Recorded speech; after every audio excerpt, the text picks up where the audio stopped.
All right, gang. I am off to the cinema this bright and sunny day to go check out Guardians of the Galaxy Volume 2. I am so bloody pumped to see this movie. As a matter of fact, I am so excited to see it. I just want to break out into spontaneous dance. Bring it down hard. Someday. But you know what? I got a confession to make. I'm not a very good dancer. As a matter of fact, I can't dance at all. Dude, come on. I think you're overreacting a little bit. You must be so embarrassed. But my passion for all things Guardians of the Galaxy, that's real. It's real. Oh yes. Listen to the little raccoon.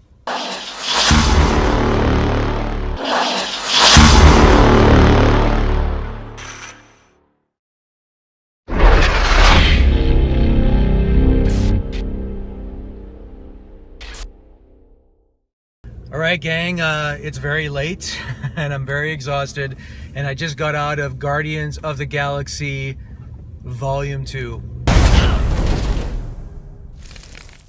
This is going to be a very hard review for me to do, primarily because I was very disappointed in this sequel.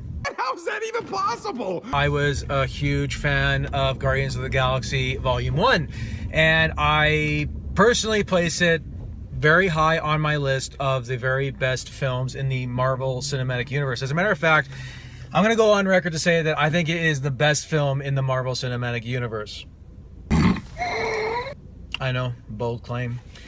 Yeah, I guess, I feel a general unselfish love for just about everybody. No. I think the one thing that I enjoyed the most about that film is that writer-director James Gunn, who returns to the sequel, he really injected a lot of, warmth and humor and color into this sci-fi genre film, because this is basically the closest thing to like a bona fide science fiction film that you're going to get in the MCU. This is weird. We've got a sovereign fleet approaching from the rear. Why would they do that? Probably because Rocket stole some of their batteries. Dude! And considering how sort of dark and gritty and nihilistic the science fiction genre has become, I think it was a real welcoming and revitalizing breath of fresh air in the genre, and I think that's why I responded to it so favorably. But Guardians of the Galaxy Volume 2 is a film that valiantly tries to recapture the first film's sort of lightning in a bottle aesthetic, and even though I think that the really strong and inviting character beats are still here in abundance, and even though I really liked and admired the performances by all the principal cast members, I think the comedy is beyond on point in this film. Do you need a hug? No, I do not. Oh, I thought I said no.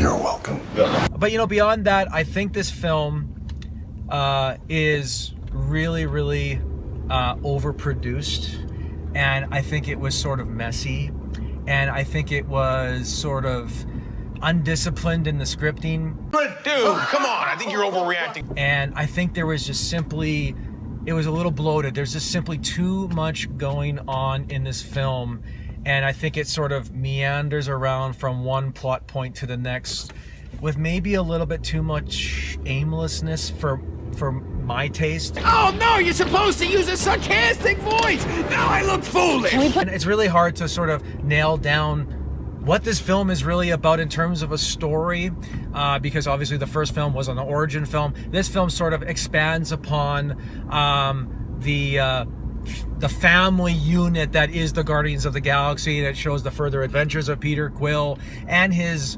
intergalactic team. This time, Peter Quill comes face to face with the father that he never knew, and of course he is played by Kurt Russell, which is not a spoiler because it is definitely in the trailers. After all these years, I've found you.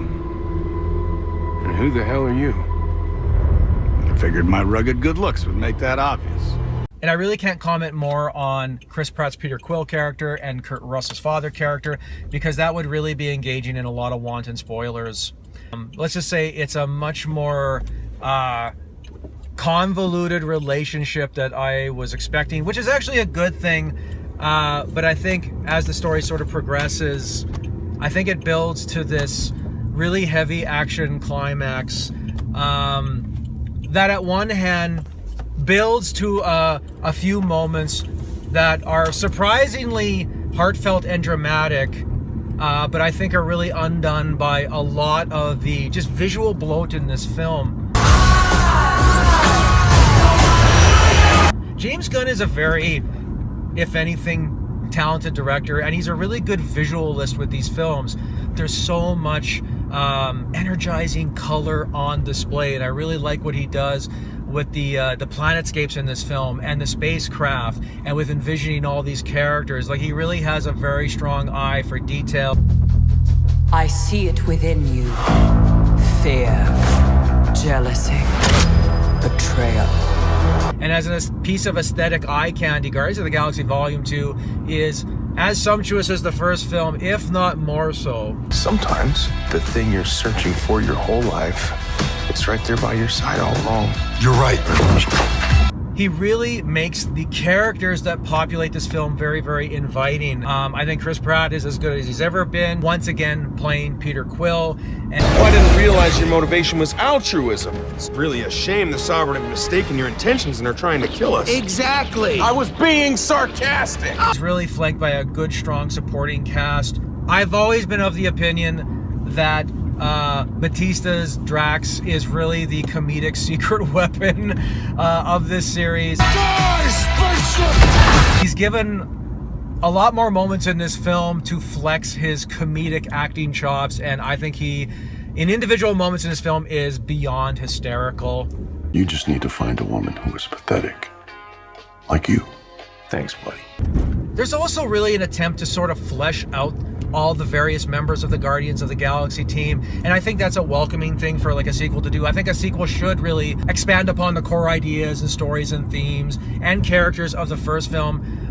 There's also a very interesting subplot involving Zoe Saldana's Gamora and her fractured relationship with her sister, and how their thorny history with Thanos is really kind of expanded upon. So that's interesting. But more or less, this is really Peter Quill's story, and Peter Quill's story about how he felt that he was taken away from his dying mother on Earth and thrust into this universe by powers greater than his. And it's all about his coming to grips with who he is, how he relates to his father, and so forth.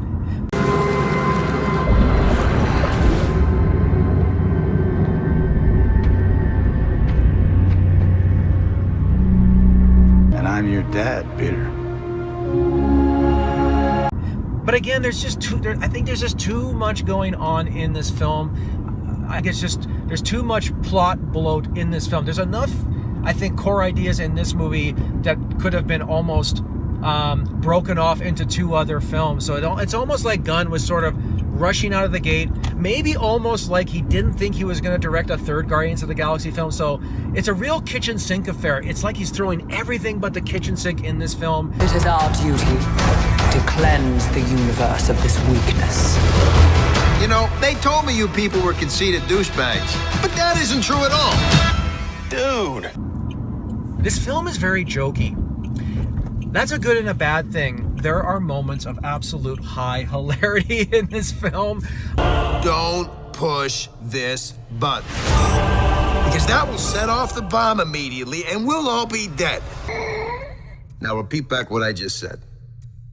I am Groot. No! And again, I don't really want to spoil any of them, but certainly infectiously funny.